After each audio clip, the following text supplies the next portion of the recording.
sweet ocean. Can you stand the rain? Can you stand the rain? Can you stand the rain? Can you stand the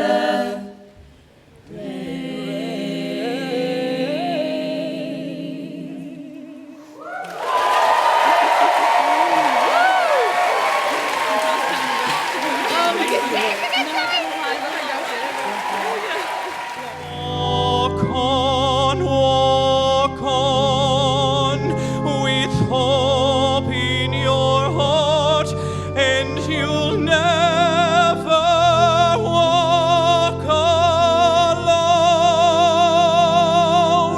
You'll never walk alone.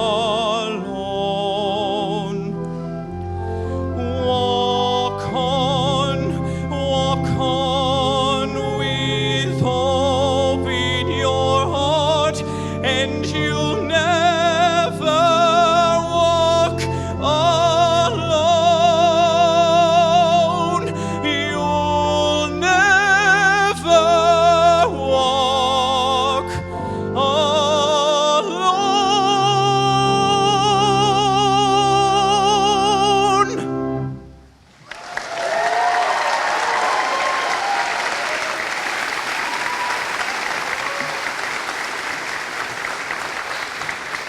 Chancellor Tisch, trustees and fellows of the Brown Corporation, Tougaloo College President Beverly Hogan, who was our baccalaureate speaker in 2013, officers, distinguished guests, academic deans, members of the Brown faculty, parents, family members, alumni, and friends gathered on the green to witness these proceedings, and most important, all of you who sit before me on the eve of your graduation, wistful, hopeful, eager, sleep-deprived. Let me say welcome and congratulations to the brilliant Brown University class of 2016.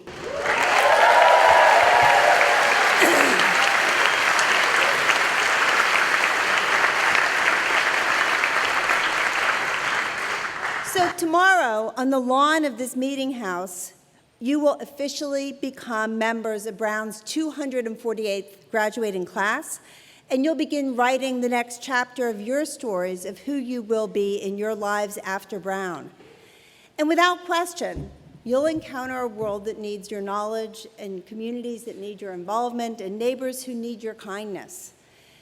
And now that all of you begin your journey into life after college, know that you're bearing gifts, some of which you already had when you arrived on College Hill, others of which Brown offered to you and which you accepted.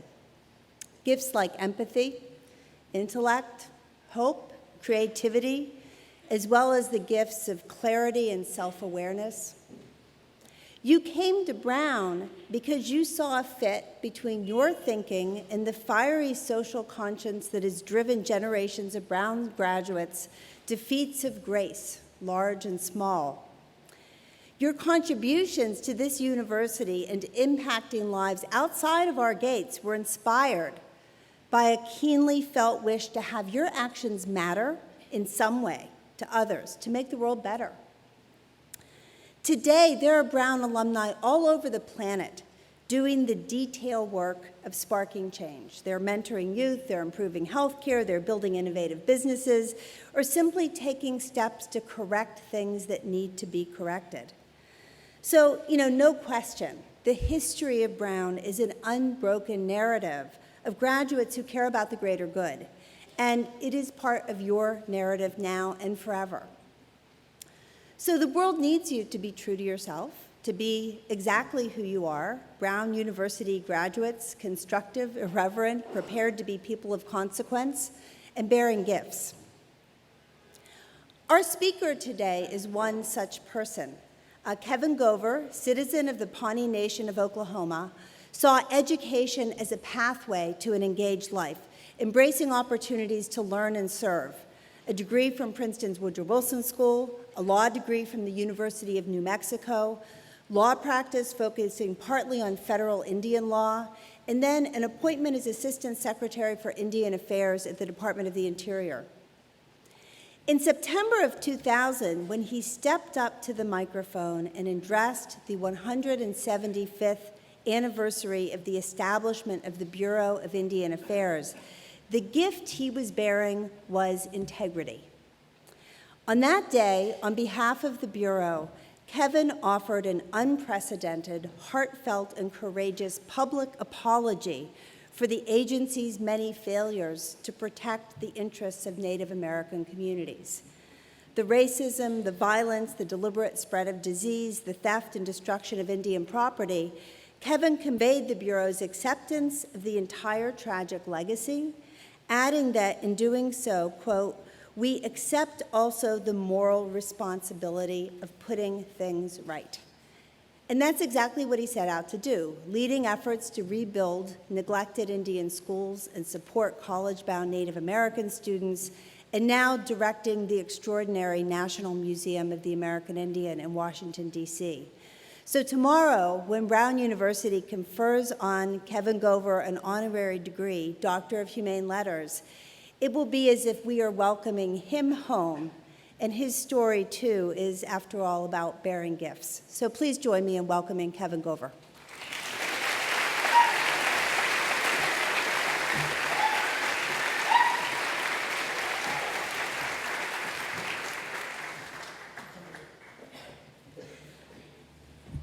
Thank you very much, Dr. Paxson, for that kind introduction. And thank all of you for agreeing to bear with me for a few minutes while we try to get through this. We've now reached the portion of the program where the presenter has very little talent, and so we have to use words instead of music or dance. But if you will hang in there, I will too. It really is quite lovely to be here, and you can't imagine how honored I am to be given this opportunity. I thank you for giving me these few minutes. Congratulations, of course, to the class of 2016. I've had a chance to meet only a few of you, but I was immediately intimidated by their awesome achievements and their amazing personal stories. And I have to say, seeing you here today and hearing just a little bit about what you have accomplished already, well, it makes me really glad I got through college before they raised the bar. So, listen, you're going to make history. There's just no doubt about it. You will do things that have never been done before. I suspect you already have the sense that your generation has some important work to do. But what you may not have thought about is how you're going to remake history. And by that I mean that you and your contemporaries will literally decide what our history is. You will decide what we will remember and honor from our past and what we will regret and perhaps forget. Now, remaking history is an ongoing process, and every generation does it. A couple of examples. When I was a kid, General George Armstrong Custer was a cultural hero of the United States. Hollywood icons made movies about his heroism and sacrifice. Everybody my age knew about Custer and his courageous last stand against the Sioux and Cheyenne troops. But somewhere along the way, we have collectively decided that maybe Custer was not a hero, at least in his fights with the Indians. Another example is Christopher Columbus. When I was a kid, I'm not going to sing, I promise. When I was a kid, I learned a little song about him, a song about how Columbus sailed the ocean blue to find this land for me and you. When I got older, I learned that there was more to know about Columbus, and that he was a slaver and a killer. Now we know.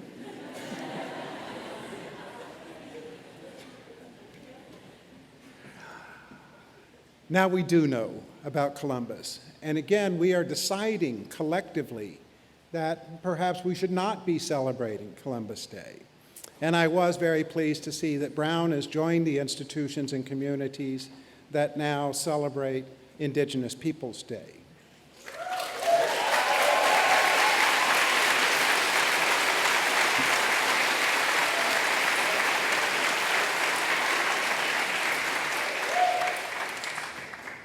Now, these are not small matters. Back in the 1960s, during my childhood, the American history that was agreed upon was that American history began only when Columbus discovered the New World. 2 entire continents of undeveloped wilderness, populated only by a few wandering hunter-gatherers whose elimination was in equal parts necessary, dangerous, and tragic. And I can tell you, I never learned anything in my public school education that made me proud of my Native American ancestors. Now, like all of you, I knew I was a smart kid, but the Indians I was learning about in school seemed dumb and primitive.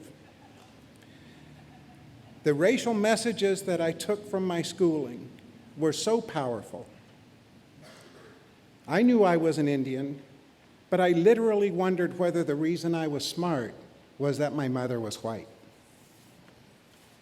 Now, fortunately, I had parents who helped me understand. And of course, I got the opportunity to study at one of the world's great universities and realized that these American origin stories that I was learning had arisen from some very old and very wrong ideas about culture, religion, and race. And now I work at the Smithsonian, the largest museum complex in the world.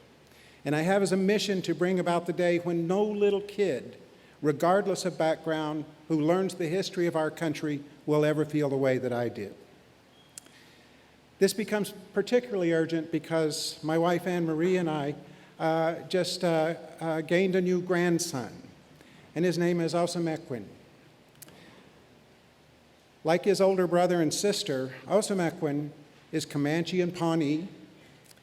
He is English and Scots-Irish. He is Korean. He is African American, and he is Paiute and Wampanoag. I want him to know about all of his ancestry, and I want him to revel in it and accept it and be grateful for all of it. Now, with your help, we can make an American history that is introspective, inclusive, and rigorously honest.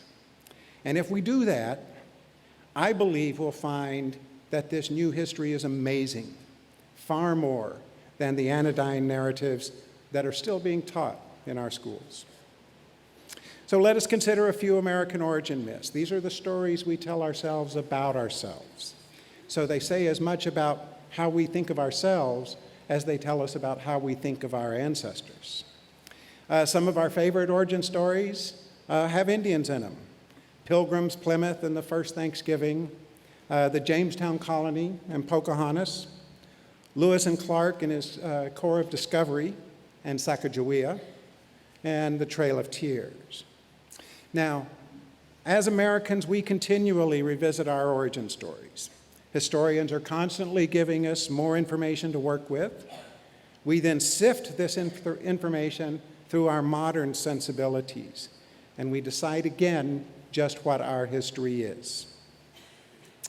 As our nation changes, our stories change. And this is important work, and we should do it well. And if we are to do it well, we really must strive to know what the heck we are talking about when we are discussing American history. Unlike, say, the presidential candidate who made clear this week that he thinks it's funny to mock a United States senator by calling her Pocahontas.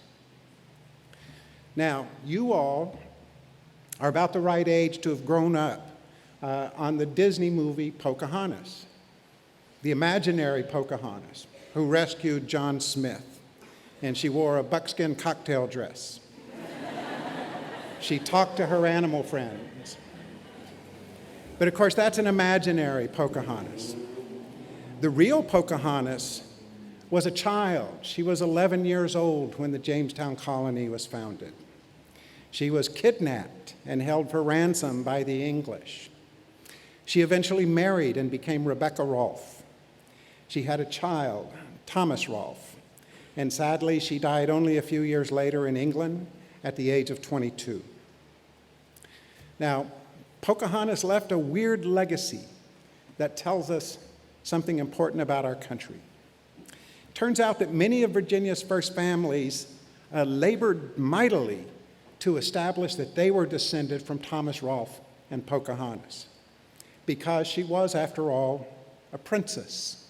She was royalty in the eyes of the English. Four of our first 6 U.S. presidents were from Virginia. So these first families of Virginia, somehow it made them more American to establish their descendancy from Pocahontas. Now, this became problematic a couple of centuries later. Virginia, of course, was very much a part of Jim Crow. And in the 1920s, they were refining their Jim Crow laws. Now, under Virginia law, there were only 2 kinds of people. There were white people and there were colored people. And if you were not entirely white, you were colored. Needless to say, colored people enjoyed fewer rights, privileges, and opportunities than white people. And this was an idea, this was a policy that arose directly out of ideas like to avoid miscegenation, to literally practice eugenics. And this was the policy of one of our important states. They're reforming their laws in the 1920s and to make them a little tougher. And they realized that because they had included Native Americans in the colored category, and because they had adopted the so-called one-drop rule, that no matter how far in the past your Native American or African American ancestry was, you were still colored. And they realized that they had just turned colored many of the first families of Virginia, who had established themselves, by their own admission, as descendants of Pocahontas. Well, this was unacceptable. And so they immediately enacted a new law that said, well, if you're only 1/16 or less Indian, Native American, then you too can be white. This was known as the Pocahontas exception. Fast forward again to a woman named Mildred. Mildred was a descendant of the Rappahannock Indians, but she did not qualify for the Pocahontas exception because she was also African American. She fell in love with a man named Richard Loving. The Lovings were arrested for living together as wife and husband under Virginia's miscegenation laws, but they decided to fight. And a few years later, in 1967, the Supreme Court heard their case and invalidated the prohibition on interracial marriage in Virginia. Now that's a great story. That's an American story. It's an epic with a love story to boot, a heroic journey towards a more perfect union. And in a way, a personal story for me, because it means that my wife, Anne Marie, and I can live unmolested in the Commonwealth of Virginia, where only 50 years ago the law said that she is white and I am colored, and we may not love one another. This is a story which, to paraphrase the great James Baldwin, is as long and as large, as beautiful and as terrible as American history itself and as America itself. The stories we tell from now on must be about all of us, and in this work we must not settle for simple constructs. It is not about heroes and villains, and we should not seek to erase those of whom we disapprove. We can find something to dislike in all of our noteworthy historical figures, but we should not let our dislikes blind us to their merits. We must instead be humble in our opinion and our judgments about history, about politics and policy, and even about art and science. Now, I know that's going to be hard for some of you because you're young and strong, smart, good-looking. So why should you be humble? Well, here's why. As you heard earlier, you may know a lot, but what you know is dwarfed by what you do not know. And I'm sorry to say it gets worse. Because I know the more I learn, the more I can see I have not yet learned. And I remember being wrong once. It's okay. I remember that time I was wrong. About 15 years ago, my teenage son asked me if the United States would ever have an African American president. Well, I answered confidently. I said, oh, sure. Not in my lifetime, but yeah, that's going to happen someday. I've never been so happy to be so wrong about something that I genuinely believed.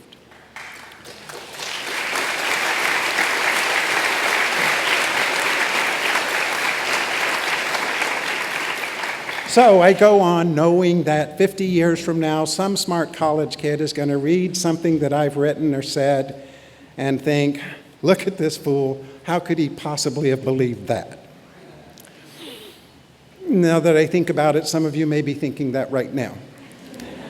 But that's okay, as long as you always hold open the real possibility that you too are wrong. So that's it. Your parents, your professors, your colleagues, they are so proud of you. They love you and they trust you. We will be leaving this world to you in due course, and we are counting on you to make a good world for our grandchildren, our great-grandchildren, and for all of our descendants. So class of 2016, congratulations. Now go and change the world.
say, can you see by the dawn's early light what so proudly we hailed at the twilight's last gleaming, whose broad stripes and bright stars through the perilous fight o'er the ramparts we watch, were so gallantly streaming, and the rocket's red glare, the bombs bursting in air, gave proof through the night that our flag was still there. Oh, say does that star-spangled banner yet wave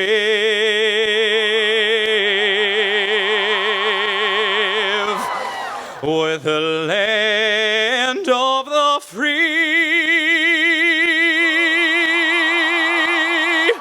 and the home of the brave?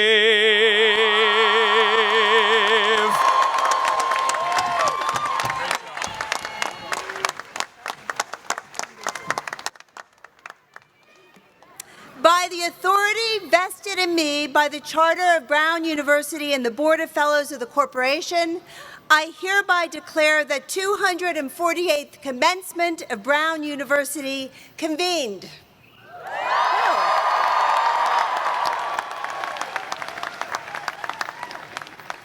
Welcome to this beautiful place on this beautiful, momentous day. Now, you may be ready to leave Brown, but I have very mixed feelings about seeing you go. And that's because this class, the class of 2016, is the very first class that I welcomed to Brown as a new university president. And don't tell your classmates from other years, but you will always be really, really special to me. So subsequent welcomes to new cohorts of students, classes of students, they've already honestly begun to blur together. But I remember your start at Brown with remarkable clarity, welcoming you to orientation on the main green on a muggy fall day in September of 2012, and talking with you again a few days later at opening convocation, sadly in the gym because it was pouring. The energy in that gym, though, was just unforgettable. You arrived at college as an amazing, creative, brilliant group of students, eager to start your college careers. And today, 4 years later, you depart as an amazing, creative, and brilliant group of students, eager to start your lives after Brown. So, in a few minutes, I will recite the words that formally confer your degrees, and you'll be on your way. But before I do this, I just want to take a few minutes to reflect on what we have learned from each other over the past 4 years. And I want to start with something that I hope you learned from me if you were listening at opening convocation. And you may recall that at that opening convocation, I encouraged you to approach your time at Brown with constructive irreverence. I explained that universities are, by their very natures, irreverent places full of irreverent people. Our charge is to advance knowledge and understanding, and this means, by definition, challenging conventional wisdom. We can't reach new insights, we can't invent new products, we can't devise great new public policies if we assume that everything we're taught, everything we see around us is correct and should stay the way it is. And we can't change the world if we can't see where change is needed. Now, at the time, yes, I talked about irreverence, but I also noted the importance of the constructive part of the equation. Challenging ideas and people without understanding them limits your ability to learn and impedes your ability to affect change. Being constructive means listening to, collaborating with others, and it means taking action, not just tearing down what needs to be changed, but replacing it with something better. So we've been through a lot in the last 4 years. We know that it can be really difficult to strike the right balance between irreverence and constructive engagement.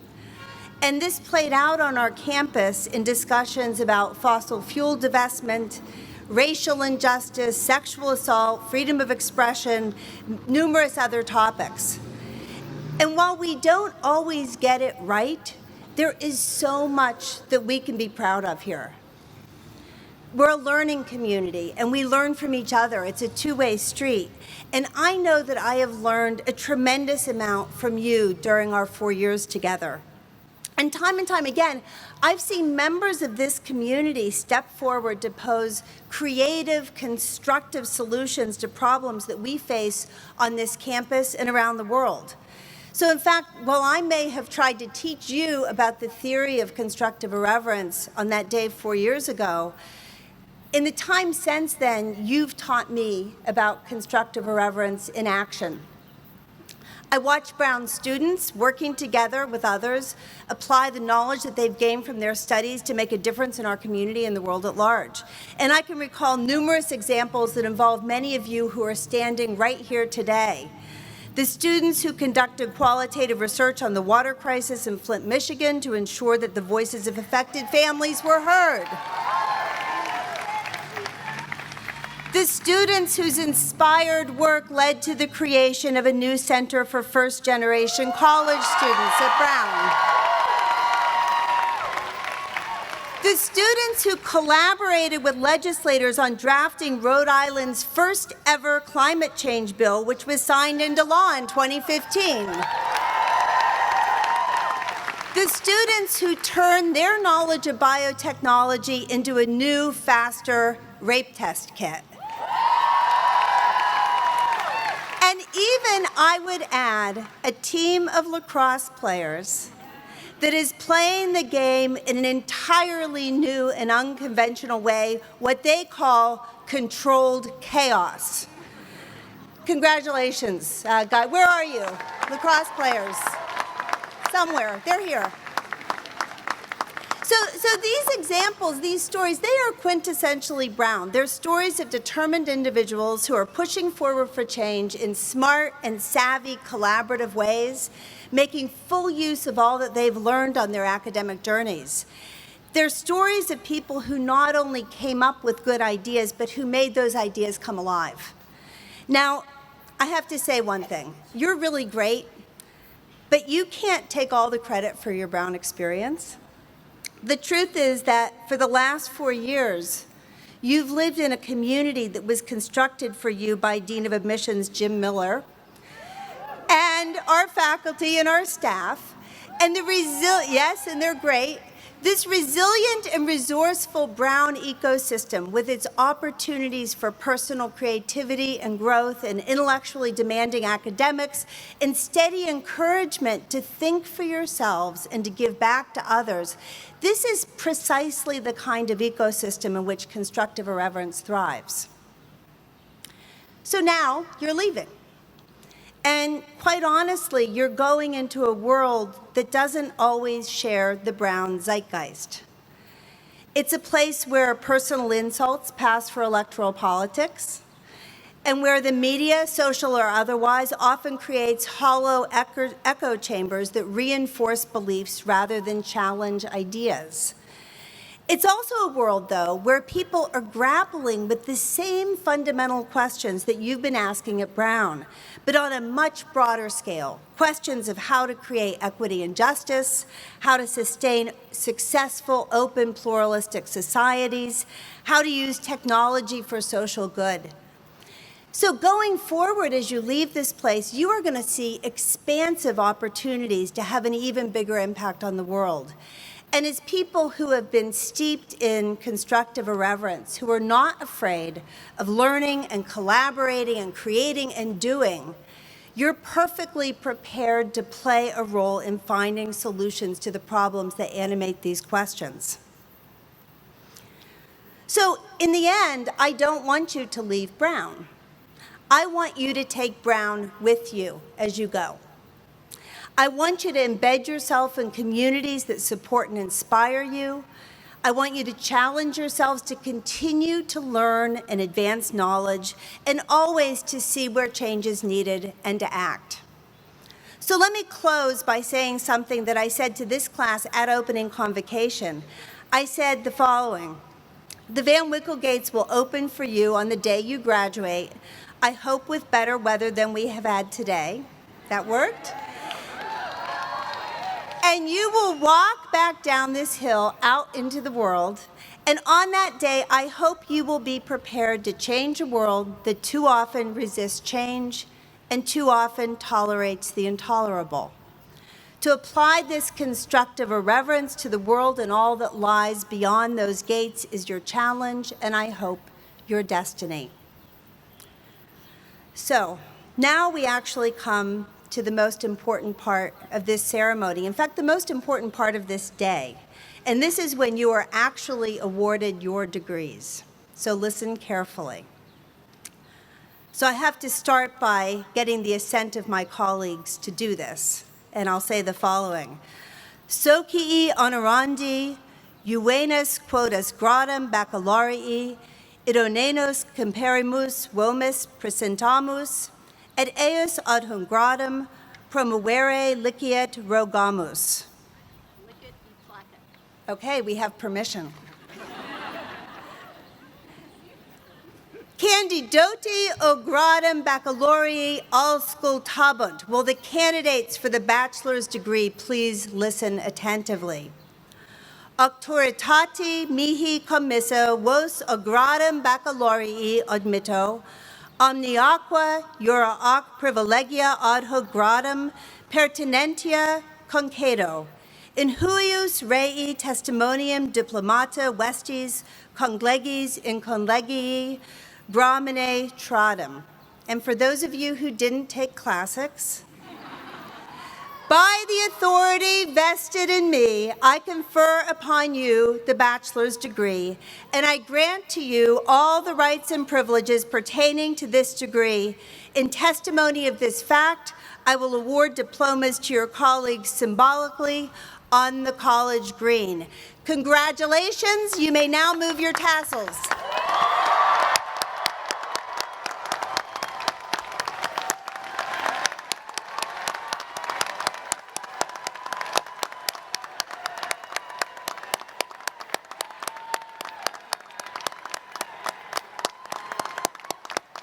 We look forward to seeing you back on the college green.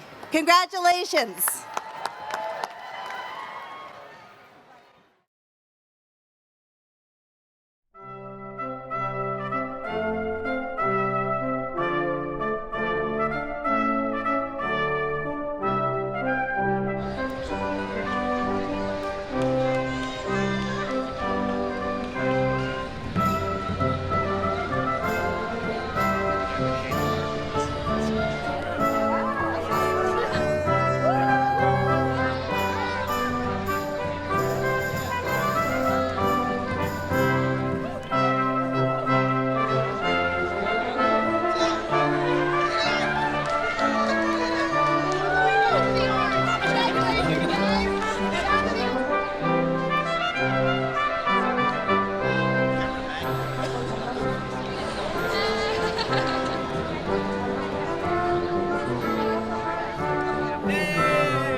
The 248th commencement of Brown University, which was convened on the grounds of the Meeting House of the First Baptist Church in America, will now continue.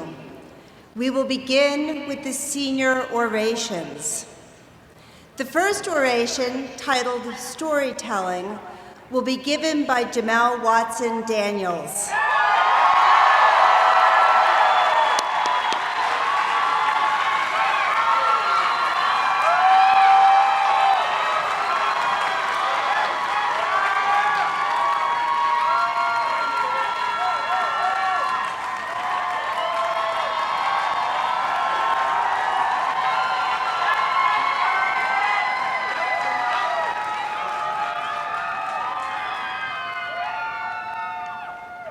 What's good, 2016?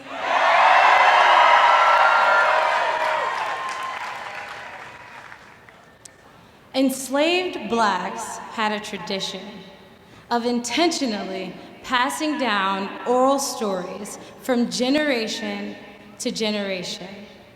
And in the same spirit, many black scholars have paid close attention to the framing of our collective narrative around the world, the way our story is told. So today, let's think about what it means for us, class of 2016, to be critical of the way our story is told. How do we tell the story of our time at Brown to ourselves and to others? We need to be critical of the narratives that simplify what was our Brown experience. We need to focus in on the realities that could be erased by these simplifications. We need to be intentional about the stories we all carry with us. I recently heard someone with very good intentions, narrate my story.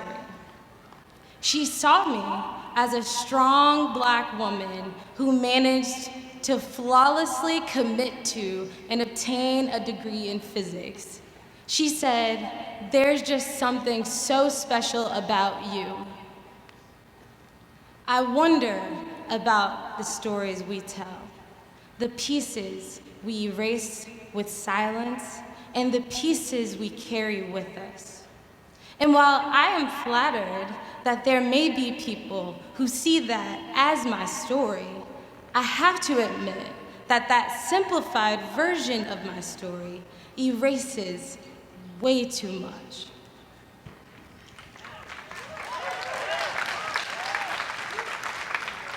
It does not lead to an understanding of Brown's fundamental commitment to equality.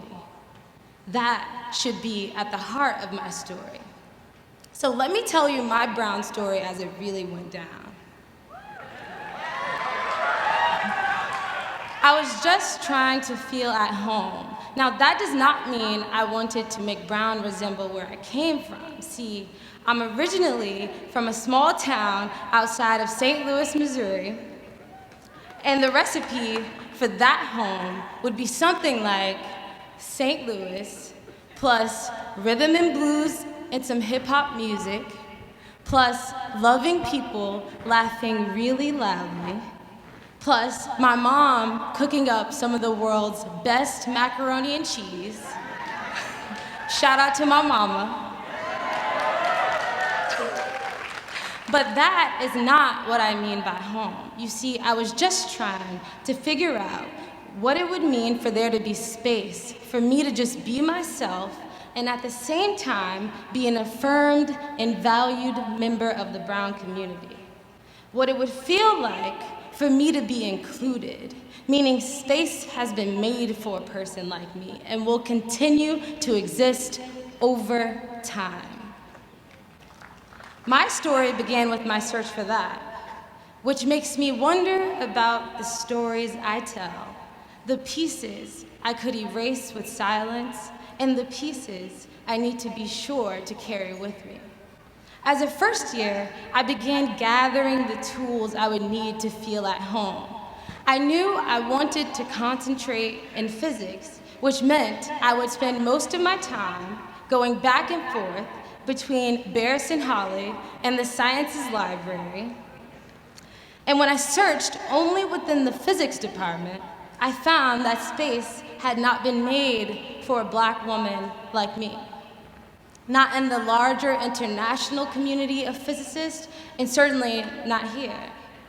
Fortunately, I did find a department that has made space for Black women, Africana Studies.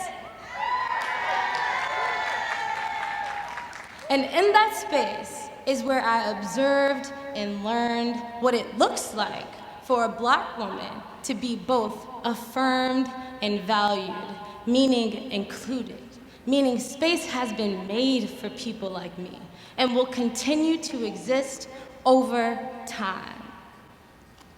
So in order to successfully complete a physics degree here at Brown, I would need to combine that degree with Africana Studies. And any narrative that I tell about my career trajectory as I continue on in science must not erase this truth, even when it is not the story people sometimes try to tell for me. You see, I wonder about the stories we tell, the pieces we erase with silence, and the pieces we carry with us. Another aspect that tends to be erased when my story is oversimplified is the role of my family and community. Today, many of us become a part of the first generation in our families to complete a bachelor's degree.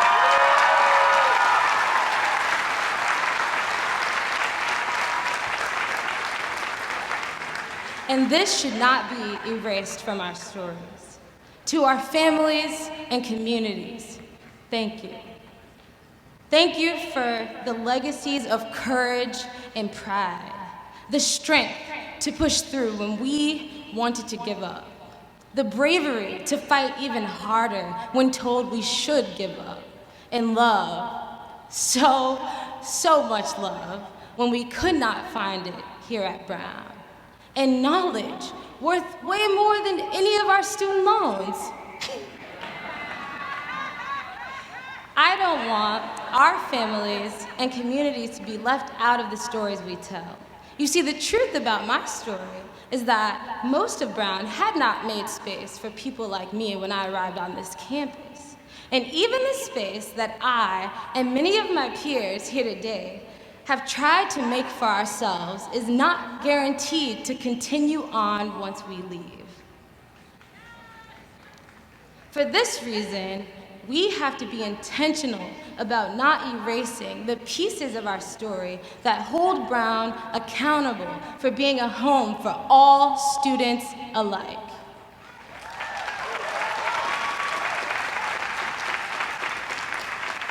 Mine is a story that aligns with our collective narratives as Brown students, students who spent the last few years learning about ourselves, but more importantly, about one another.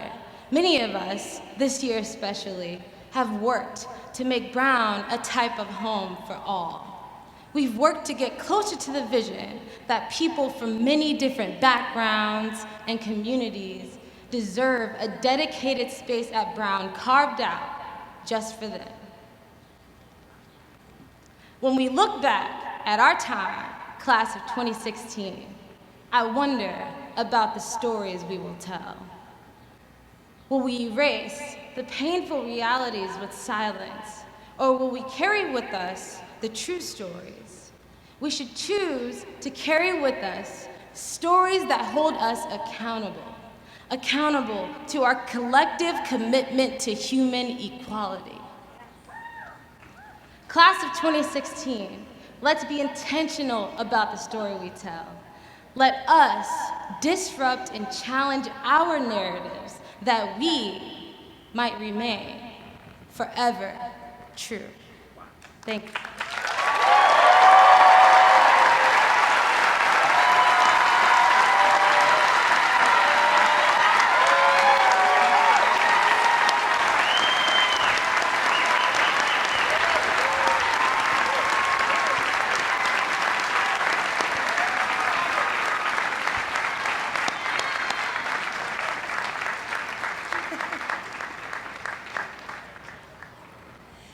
The second oration, titled "How Do We Want to Become?" will be given by Sabrina Imler.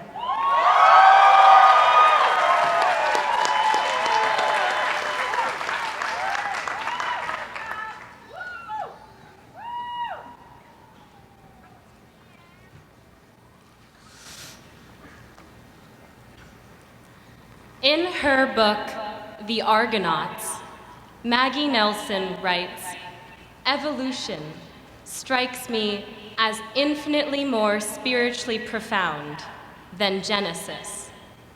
That is, how the process of becoming is far more important than any simple act of creation."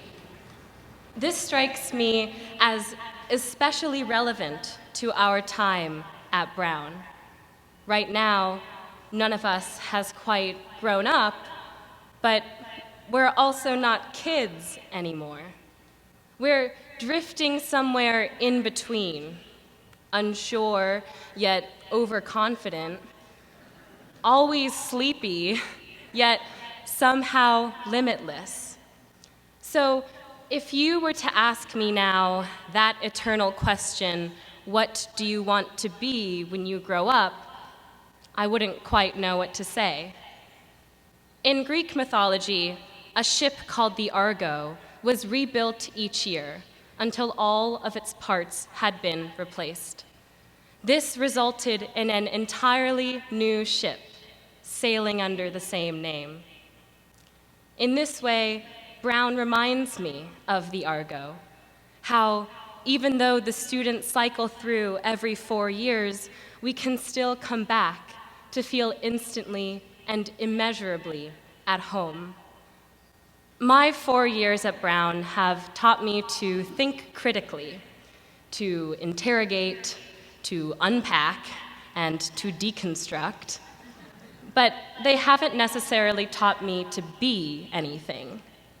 So instead of asking ourselves who we want to be, I wonder what answers we might get if we asked instead, how do we want to become? At Brown, we learn how to become. We learn that no one comes here fully formed, that we all have our baggage and memories of that time someone shamed us for doing something we loved. At Brown, we learn to become ourselves and more than ourselves. This becoming, I've realized, can't happen without the love we feel as a Brown community. This love means not only watching out for each other, but holding each other accountable. It's because of this fierce and profound love we all have for Brown that these past 4 years, we've asked Brown to become better. These have been 4 years of us trying to have our voices heard, of people calling us hypersensitive when we ask for trigger warnings and safe spaces. They say our dreams are the fruit of a naive idealism that is loud and reckless and unfamiliar with how the world works.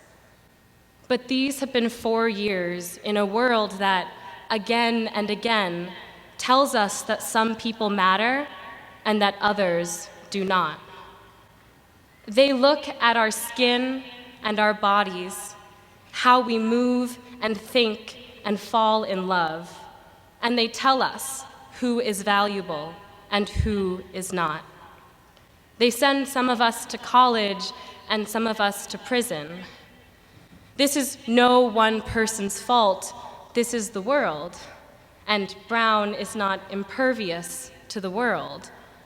But we have spent these past 4 years proving that we, class of 2016, are a force to be reckoned with.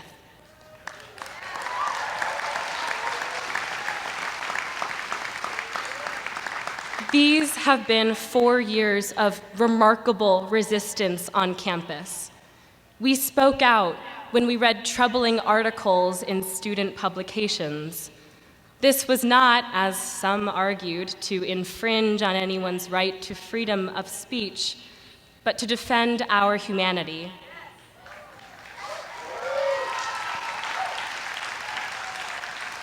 We saw patterns of oppression as we stood in solidarity with other colleges across the nation. We saw many things that were wrong, but mostly we saw how we could become better. These have also been 4 years of dreams.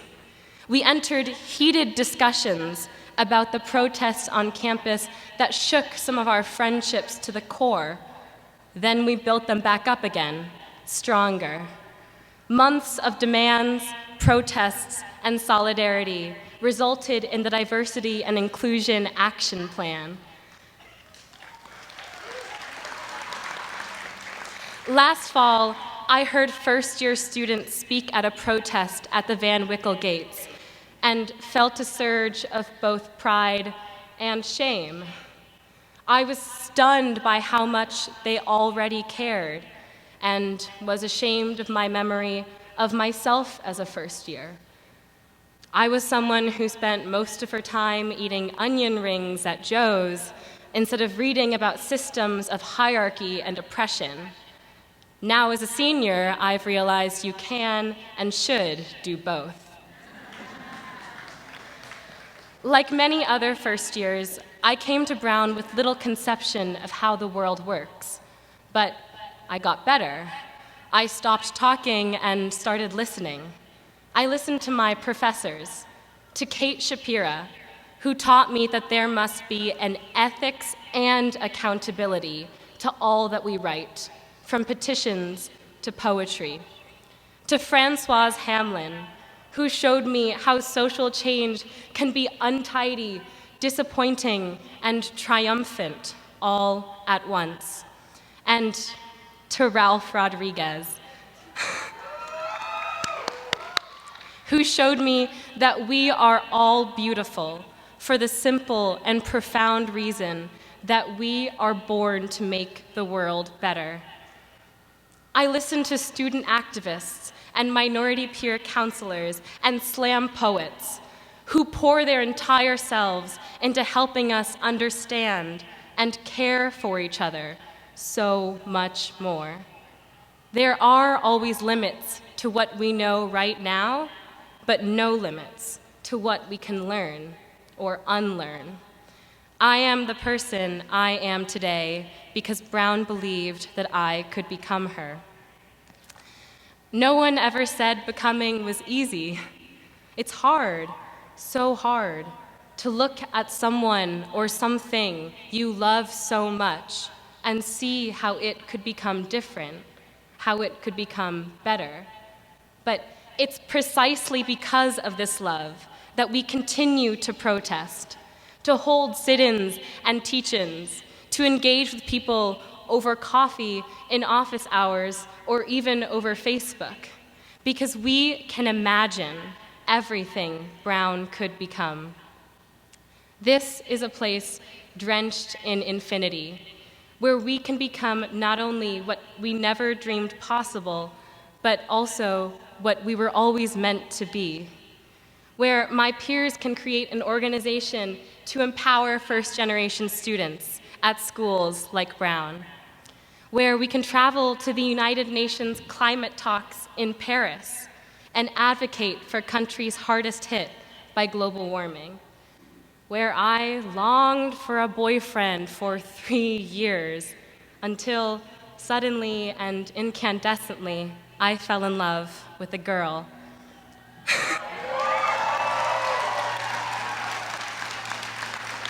And just as we become our own selves within these gates, Brown too becomes something more because of us.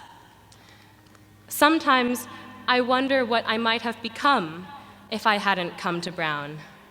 It almost makes me want to cry, to think how different and small my life might have been without these 4 years together. It scares me how fiercely I love Brown, how even when the campus was ablaze, I never wanted to be anyplace else. It has been an unfathomable honor to learn, work, and become alongside all of you.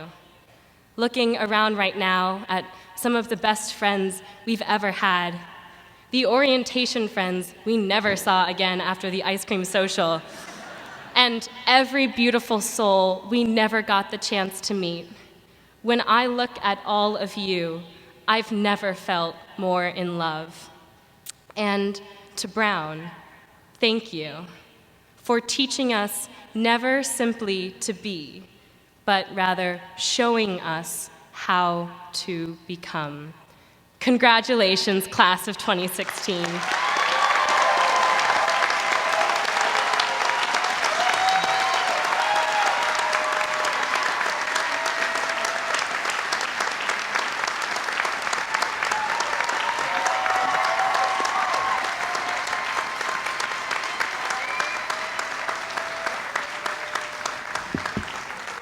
Let's give one final round of applause to both of our student speakers. They were just terrific.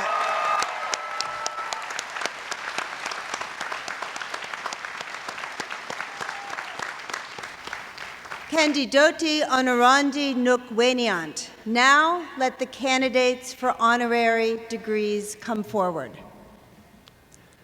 Madam President, I have the honor to present for the degree of Doctor of Science honoris causa Cornelia Isabella Bargman.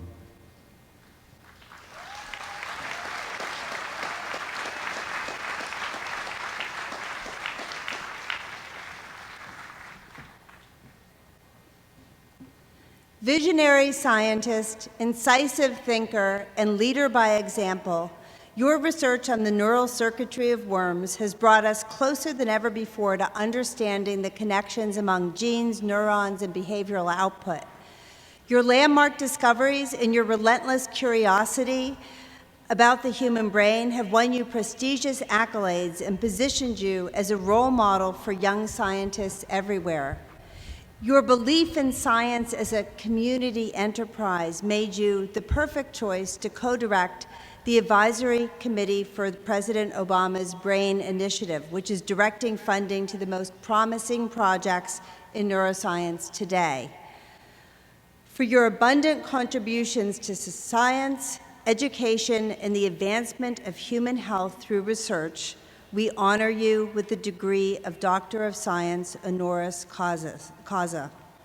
So by the authority vested in me, I confer upon you the degree of Doctor of Science, and all rights and privileges pertaining to this degree I give to you. In witness of this, I collegially give you this diploma.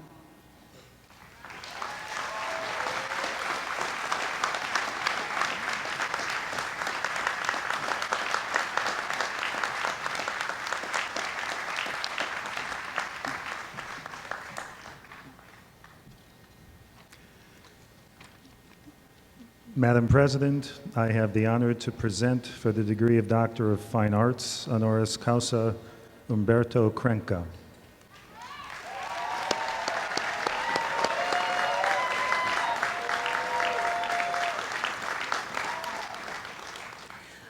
Artist, performer, teacher, mentor, and civic leader, your belief in the power of art in all its forms has helped bring urban renewal to Providence and meaningful creative experiences to a range of community members, including the city's most vulnerable young people.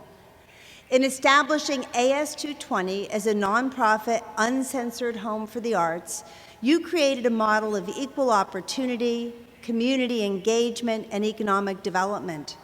Your bold ideas and support have inspired others to articulate their own creative vision, and your advocacy of urban artistic partnerships has extended your influence beyond Providence to both a national and international audience. For your significant contributions to cultural growth in Providence, decades of service to artists and young people across the state, and the example you set as a boundary-pushing artist, we honor you with the degree of Doctor of Fine Arts honoris causa. By the virtue of the authority vested in me, I confer upon you the degree of Doctor of Fine Arts, and all rights and privileges pertaining to this degree I give to you. In witness of this, I collegially give you this diploma.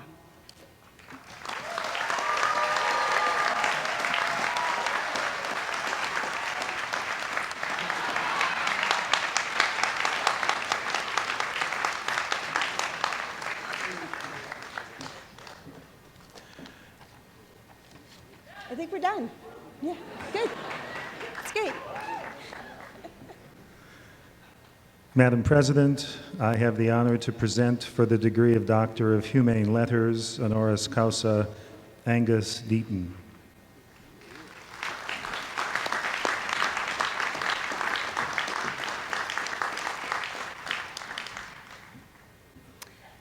Trailblazing analyst and Nobel laureate, your approach to studying measures of wealth and poverty, savings and consumption, health and happiness in a wide variety of settings has substantially increased the accuracy of the information upon which public policy is based and created a pathway for better understanding of crucial economic trends. Delving deeply into household surveys conducted around the world, you've illustrated the distinctions between individual behavior and aggregate behavior in order to define the mechanisms that either help or hinder economic development. Born of a strong conviction to reduce global poverty and ill health, your work has often focused on the economies of the poorest countries, and you have sought to include psychological factors into your assessments of overall well-being. For your insightful methods, your willingness to confront complexity, and the impact of your work on future economic policy, we honor you with the degree of Doctor of Humane Letters, honoris causa. By virtue of the authority vested in me, I confer upon you the degree of Doctor of Humane Letters and all the rights and privileges pertaining to this degree. I give it to you. In witness of this, I collegially give you this diploma.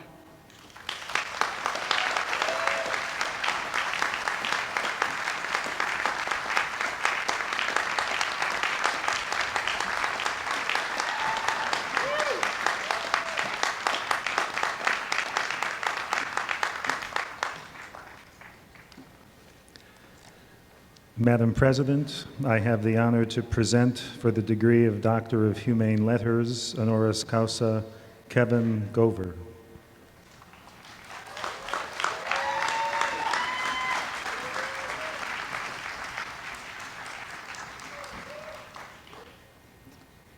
Proud member of the Pawnee Nation of Oklahoma, you have given of your time, talent, and intellect to improve the lives of Native Americans. As a lawyer focusing on Indian Affairs and Assistant Secretary for Indian Affairs at the U.S. Department of the Interior, you helped to protect the rights of various tribes, rebuild crumbling schools for Native children, and upgrade law enforcement on Indian lands. Now, as the director of the National Museum of the American Indian, you are challenging the mythology attached to the history of Native peoples and raising consciousness about the contributions that Native people have made and continue to make to our country and the world. For your consistent service to some of the most vulnerable populations in the Americas, your insistence that we examine and not be afraid of our collective history, and your drive to bring the truth about Native people's lives to a broader audience, we honor you with the degree of Doctor of Humane Letters, honoris causa.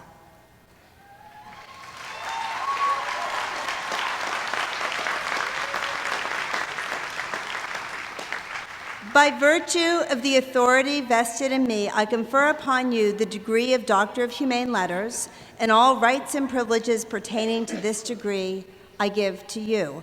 In witness of this, I collegially give you this diploma.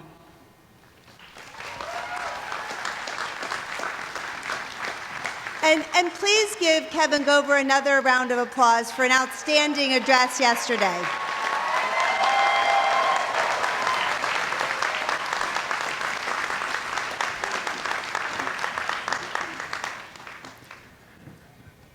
Madam President, I have the honor to present for the degree of Doctor of Humane Letters, honoris causa, Antonia Hernandez.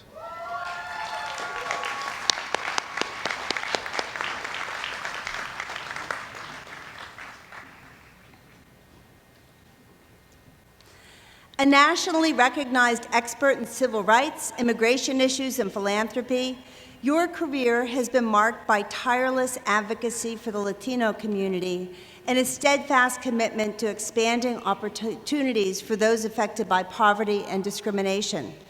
As president and CEO of the California Community Foundation, you work to empower social service organizations in the Los Angeles area and pursue important policy initiatives related to early education and immigrant integration.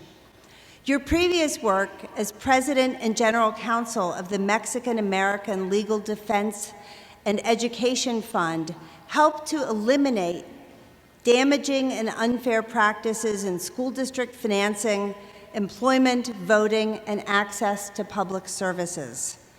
For your tenacity, your unwavering dedication to public service, and the inspiration you continue to provide for immigrants, we honor you with the degree of Doctor of Humane Letters, honoris causa.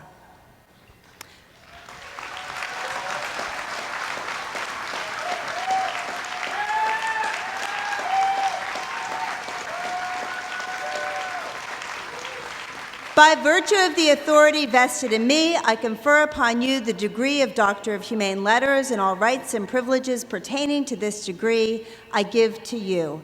In witness of this, I collegially give you this diploma.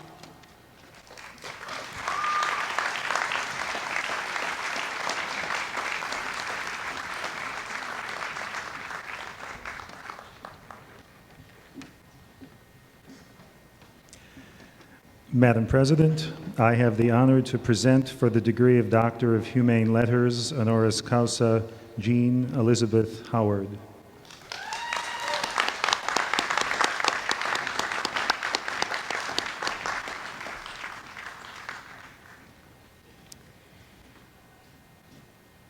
As a distinguished scholar, teacher, and administrator at Columbia and a loyal alumna of Brown, you have dedicated your professional life to the study of early modern literature, the history of drama, and the advancement of diversity within higher education. Widely recognized as an expert in the study of Shakespeare, your research and writings have provided greater insight into the socioeconomic and cultural conditions under which he shaped his representations of class and gender. You have served your students well, receiving multiple awards for teaching and mentoring, and you've set yourself apart as a skilled administrator through your direction of the Institute for Research on Women and Gender at Columbia, and as Columbia's first Vice Provost for Diversity Initiatives.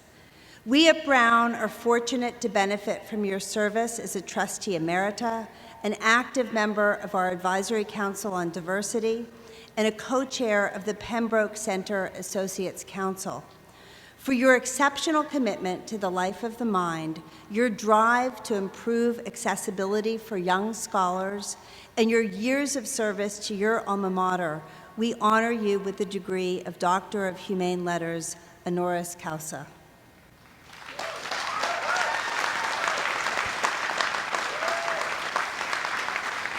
By virtue of the authority vested in me, I confer upon you the degree of Doctor of Humane Letters, and all rights and privileges pertaining to this degree I give to you.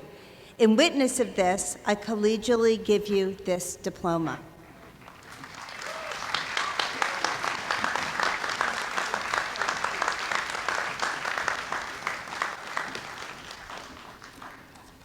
Madam President, I have the honor to present for the degree of Doctor of Humane Letters, honoris causa, Charles M. Rosenthal.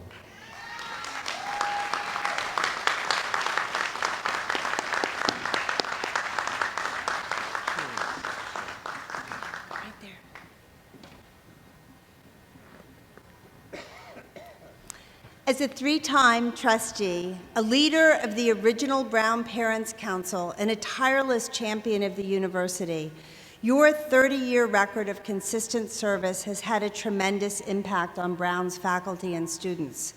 Steadily, and without seeking the limelight, you have provided valuable advice to the university's administrators, supported lectures, concerts, and internship opportunities to augment classroom learning, and exhibited exceptional generosity.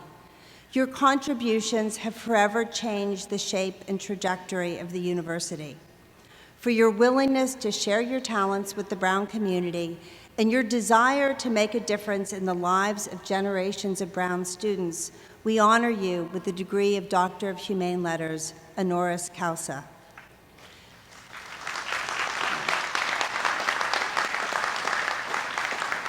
By virtue of the authority vested in me, I confer upon you the degree of Doctor of Humane Letters, and all rights and privileges pertaining to this degree I give to you. In witness of this, I collegially give you this diploma.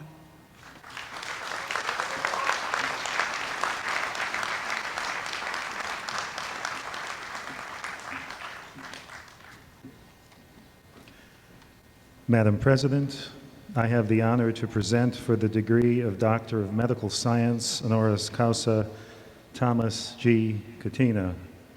His parents, Jean and Nancy, will now join you on the stage.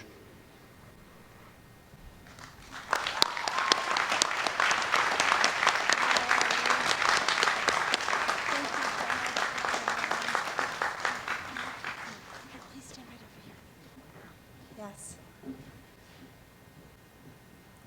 Brown University usually requires recipients of honorary degrees to be present in order to receive the degree, and only very rare exceptions are made. Tom Katina is an exception.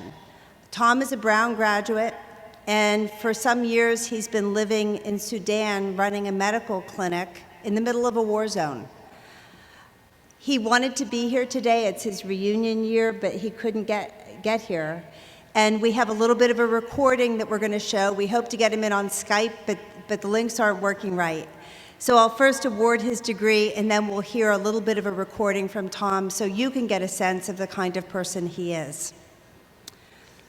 Here's the citation.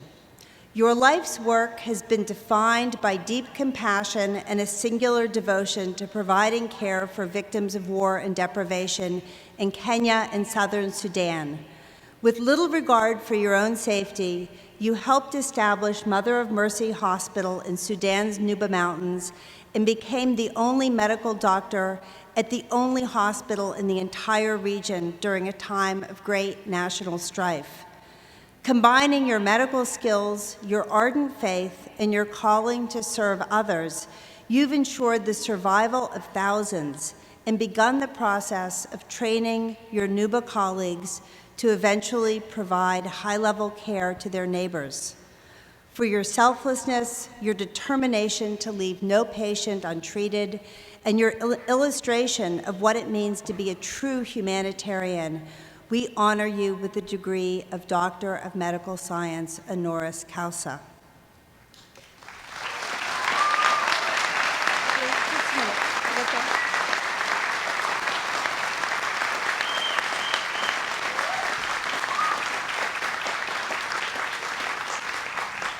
By virtue of the authority vested in me, I confer upon you the degree of Doctor of Medical Science, and all rights and privileges pertaining to this degree I give to you.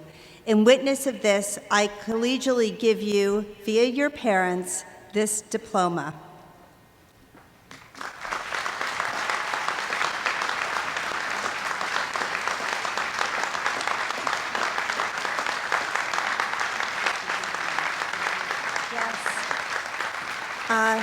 After Tom, let's wait till we hear what Tom recorded. So I think we have a little clip that we're going to play, if the technology works.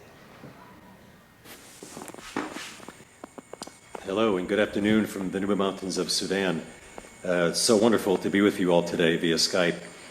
I first off want to say thank you to President Christina Paxson, the Board of Fellows and the Board of Regents for giving me this outstanding honor, an honorary degree. I know that you went way out of protocol and out of precedent to do this, and I greatly appreciate it. I'd like to accept this honorary degree on behalf of the people that I work for, and that is the people of the Nuba Mountains of Sudan. I also want to say hello to some people that I've heard are in the audience today. Dean Barrett Hazeltine, hi Dean. Coach Goldie, I heard you're there today too, so hi Coach Goldie. Fellow members of the class of 1986, fellow members of the Brown football team, my parents, of course, my brothers and my sister. So hi to you folks all out there. For the class of 2016, I want to say congratulations. And, it seems a very short 30 years ago when I was sitting where you are today, not having any idea what I wanted to do with my future. And all I knew was I didn't want to hear any more boring advice from people. So I want you to take courage and let you know that things will work out okay. I don't want to give you so much advice today as I would as a challenge. And my challenge is this: I think everybody is in search of happiness. Everybody is in search of fulfillment. And I think if you really want fulfillment in this life, what I would suggest to you is you go and get rid of everything you have, sell everything you have, get rid of all of your baggage, and you go out and you live a life of full and total service to other people. I think if you do that, you will find the rewards are incredible. You will find that you have fulfillment more than you ever could have imagined. So I throw that challenge out to you. You are Brown graduates. You are the ones that are supposed to be doing different things, unusual things. Let the guys from Harvard and Yale go out and make $1 billion. You go out and make a difference in the world. You are the ones that people are counting on to go out and do these kind of things. So this is my challenge to you out there. So if one or two of you take me up on it, I'd be very happy. I know your parents won't be very happy because you won't be making any money. I know the Brown board will probably not be very happy because they won't get any donations from you, but I think that's okay. So once again, I want to say congratulations to everybody and stay ever true. Thank you.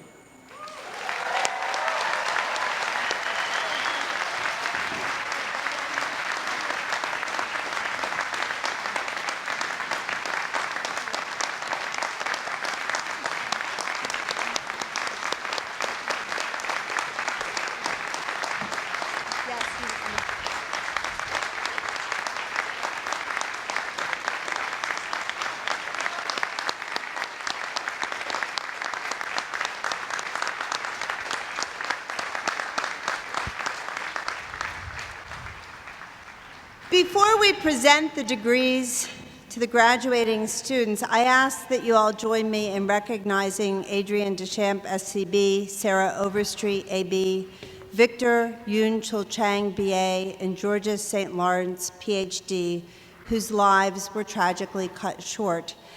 These students were distinguished and honored members of this university and will always live in our hearts.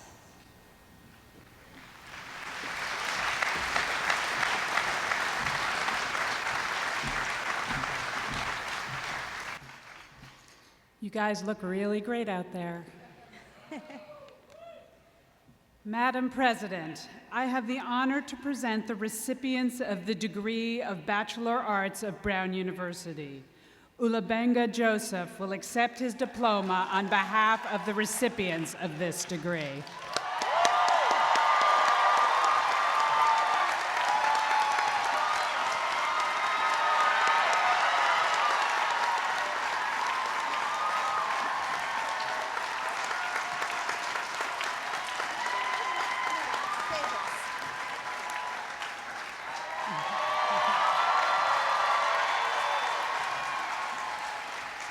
Videte igitur ut probe integraeque in emolumentum rei publicae et in Dei honora ut decet eos hoc grado honoratos vos geratis.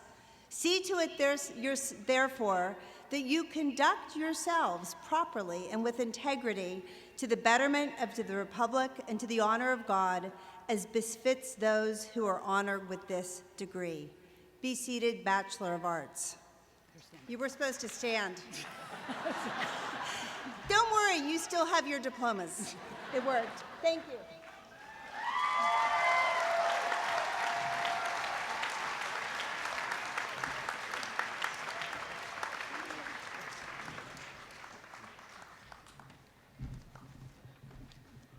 Bachelor of Science, please stand.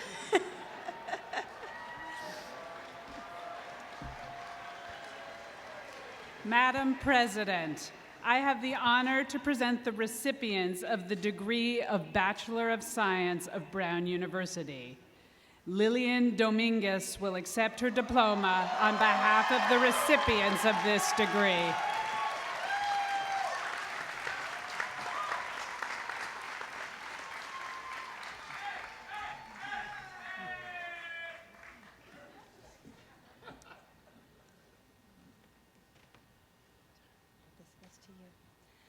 Videte igitur uprobe integrequa in alimentum rei publicae et in Dei honorum, udecet eos hoc grado honoratos vos geratis. Congratulations. Please be seated. Yes.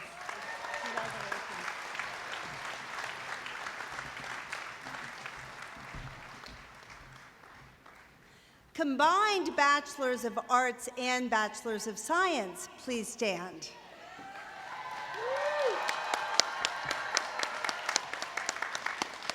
Madam President, I have the honor to present the recipients of the combined degree of Bachelor of Arts and Bachelor of Science of Brown University. Alex Joanne Flores Temena will accept this diploma on behalf of the recipients of this degree.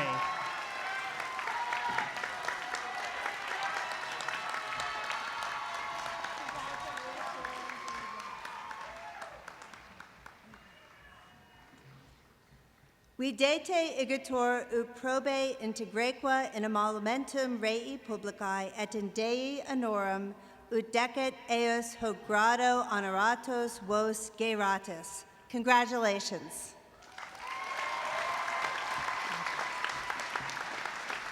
Please be seated. Combined Bachelors of Arts and Bachelors of Science.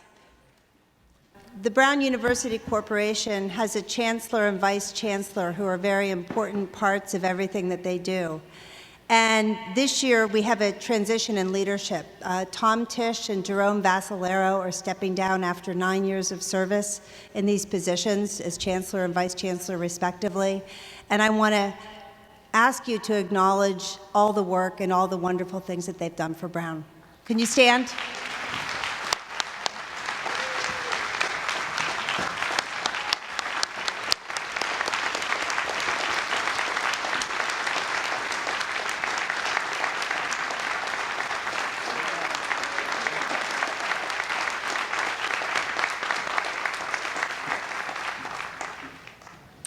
Now, I ask that all parents and grandparents stand and be applauded.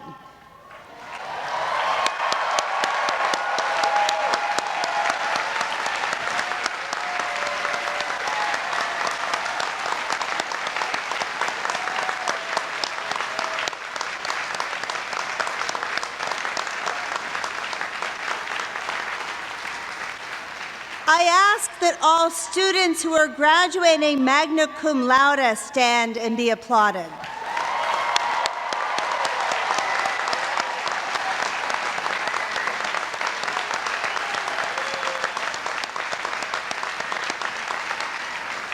And now I ask that all students graduating today stand and be applauded.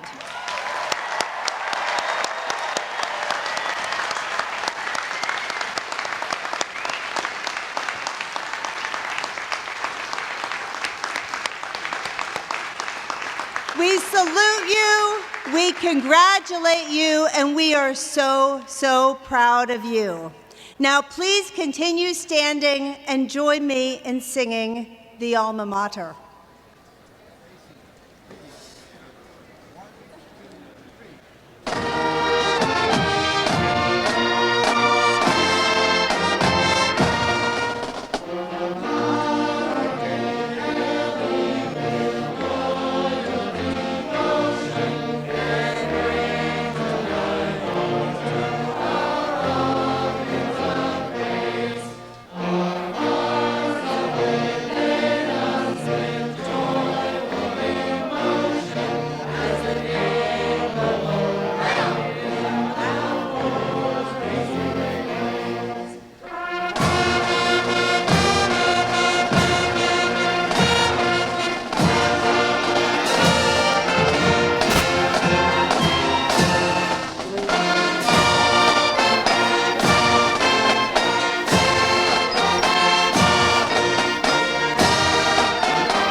The chaplain will now give the benediction, after which the 248th commencement exercises will be adjourned.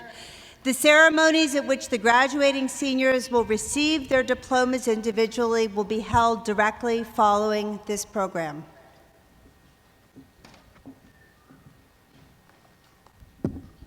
Hope ascends, Brunonia, as you rise. Anchor it always in the good. Claim joy, confer dignity. Study the faces of children. Find each day's occupation in the service of justice, even mercy. Fly safely from these gates, but return often. Dwell always in deep peace. Amen.